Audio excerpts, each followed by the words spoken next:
This is how to make this beautiful gathered gown with asymmetric shape on the hip. The crepe fabric has a ruch on the shoulder while the Ankara style does not have. So we are going to be learning the two style here, the crepe or one and the Ankara one. Okay, and the crepe one has a cut together shoulder. If you want to learn how to make this, just keep watching and please don't forget to share this video. All right, don't forget to share this video so that every other person will learn how to make this.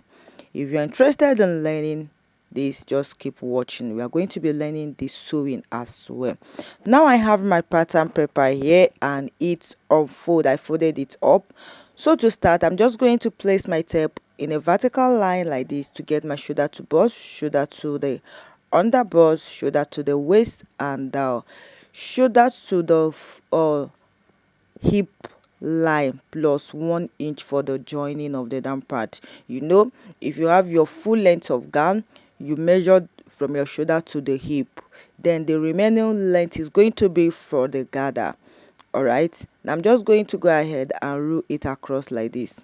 If you watch, I made a dotted line on the underbust. It's not compulsory. If you like, you put your underbust measurement.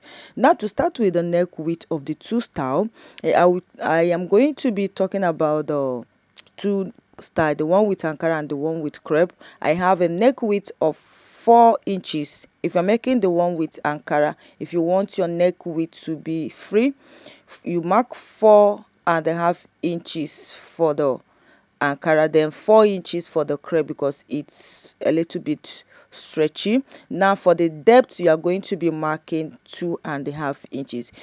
Those neckline for the crepe looks like a boat, but it's not a boat. So if you're making use of crepe, you mark 4 inches. Okay, now I'm just going to go ahead and measure my shoulder divided by 2. So for the Ankara, you don't need to extend your shoulder because it does not have a ruch. So for the crepe own that has a ruch or drawstring, you extend your shoulder with 3.5 inches or 4 inches, but I'm marking 3.5 inches over there for the one with crepe. All right, you extend your shoulder where you are going to be putting your ruch or your drawstring.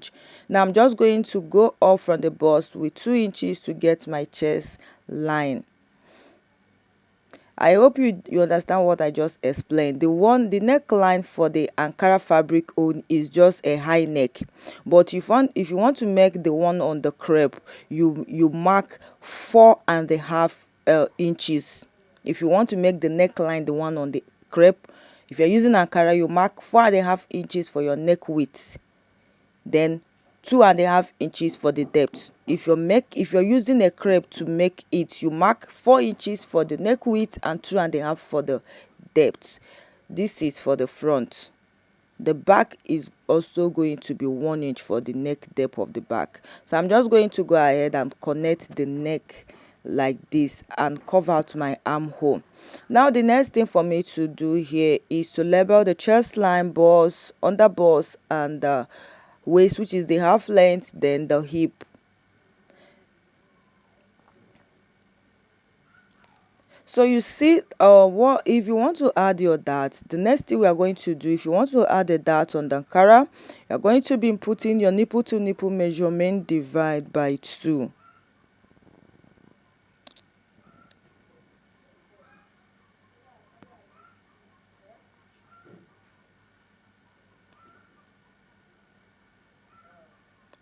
So I'm just going to divide my nipple to nipple measurement divide by 2. I'll mark it from the bust line to the hip line. So if you want the Ankara style, it does not have any extended shoulder, it's just our normal shoulder, the one with the Ankara style.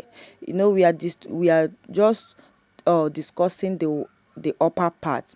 Now from the waistline, I came down with 4.5 inches to mark our that leg.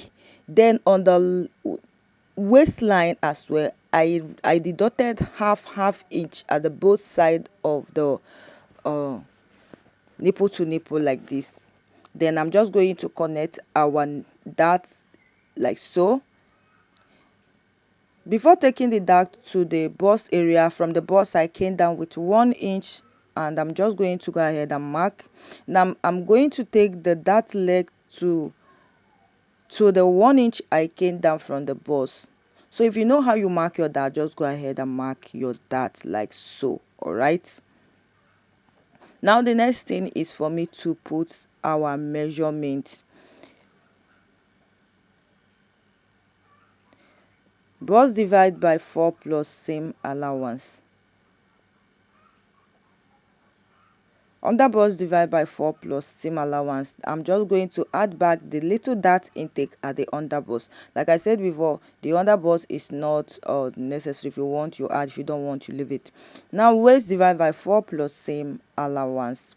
Then I'll measure back the dart intake and mark it there. Now coming to the hip divide by 4 plus seam allowance. I mark 1.5 for the seam allowance on the others.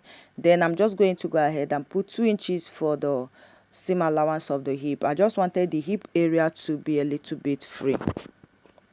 After that, I'm just going to go ahead and connect all like this.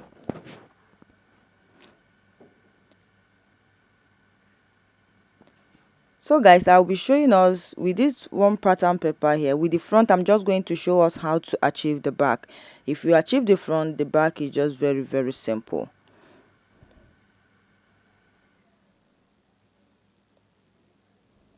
Now the next is just to cut it out, but before I cut to the upper part of the shoulder, I'll be showing us how to carve out our extended shoulder sleeve for the crepe style. So I'm just going to measure out my 3.5 inches, which is there. Now the next thing is to bring my French curve, placing the curvy rule on the part of the line and curve it out slightly to meet to the armhole curve. So if you watch what I just marked here, it's not that too curvy. If you're marking your own, please make sure that it is curvy. Just it must be in a curvy shape. Then coming to the armhole area, it will be in a slanty way to meet to the armhole or length. Okay, you can see that I'm just drawing it again for it to give me that curvy slanty shape. So that is for the one with ruche or drawstring, the crepe on. For the sleeve, that is what I just draft out there. Okay, but if you're making the one that has ankara on the upper part, no need of extending your shoulder or your sleeve. You just cut your normal armhole. All right, so this is how the one with ruche or drawstring, the crepe style, is going to be looking like on the armhole. Now from the shoulder to the chest line will be the length of the round sleeve. I just mark my back neck depth. The back neck depth for the ankara and crepe is going to be 1 inch. If you know how you want your neck width for this style to be, you go ahead and mark it. But like I said before, if you're making use of the one with the neck with the crepe style, you use 4 inches for your crepe. If you're using ankara to make it, you use 4.5. Now I just open it up for you to see how the one with the crepe style is going to be looking like.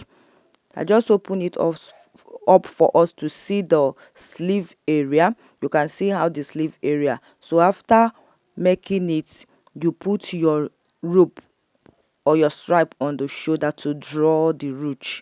So that is all about achieving the upper part of the one with crepe style. All right, now I just went ahead to trim it out to our normal armhole to achieve the one with the ankara style.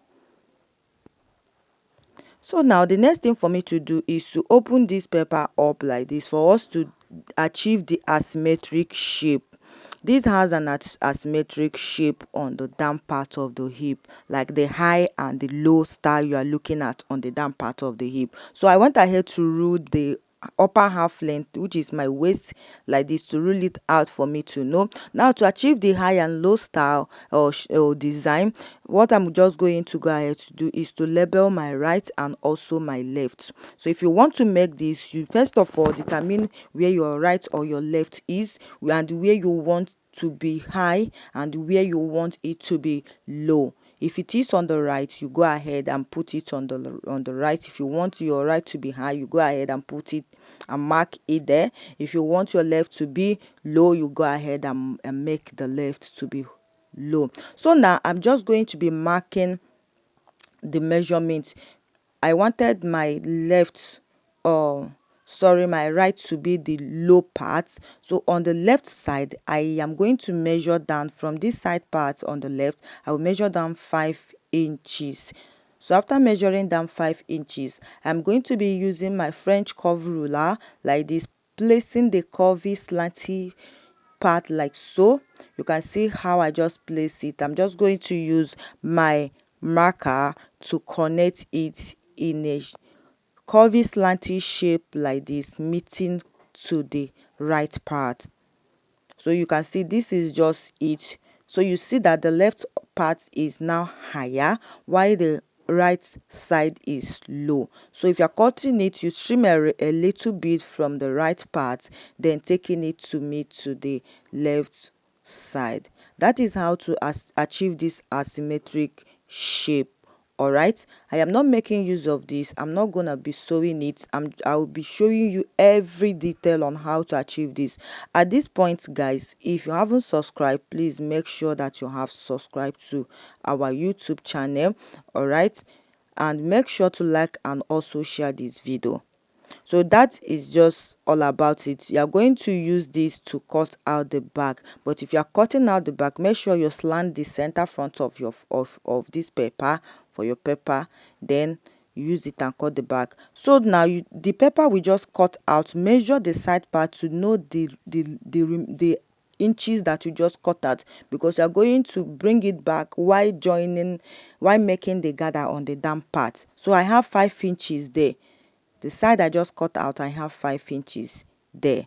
Okay, now I'm just going to mark this part for my neck width of front. You know, I have the neck I have the neck depth for the front to be 2.5 inches, and with this pattern paper for the front, I'll be using it to achieve the back.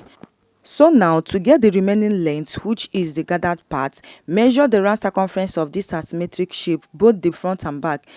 If you have joined the upper part of front and back, measure the round circumference of this asymmetric shape after joining it.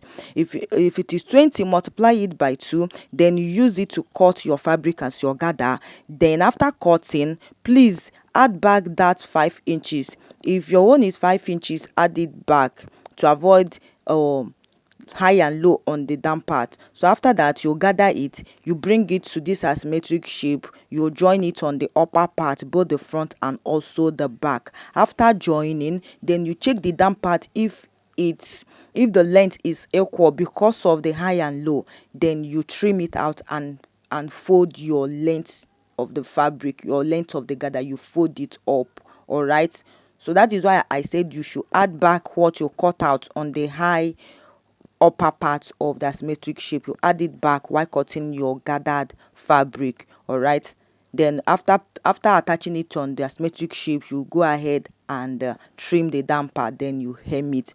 Now that will be all for the gather. Let's talk about the back. Now I'll be using the front to show us how to achieve the back. We've already cut the back neck depth for 1 inch. Now on the center part of this front, I slitted it up like this. Now I'm just going to go ahead and place it on the fabric, and if I'm making use of this, then I'll add my zipper allowance. That is just all for this. Okay, add your zipper allowance, know where the asymmetric shape is, and just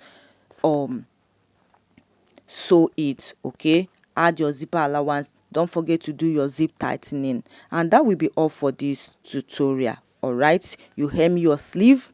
Thanks for watching, guys. Don't forget to share. If you have any question, drop it here. Bye for now.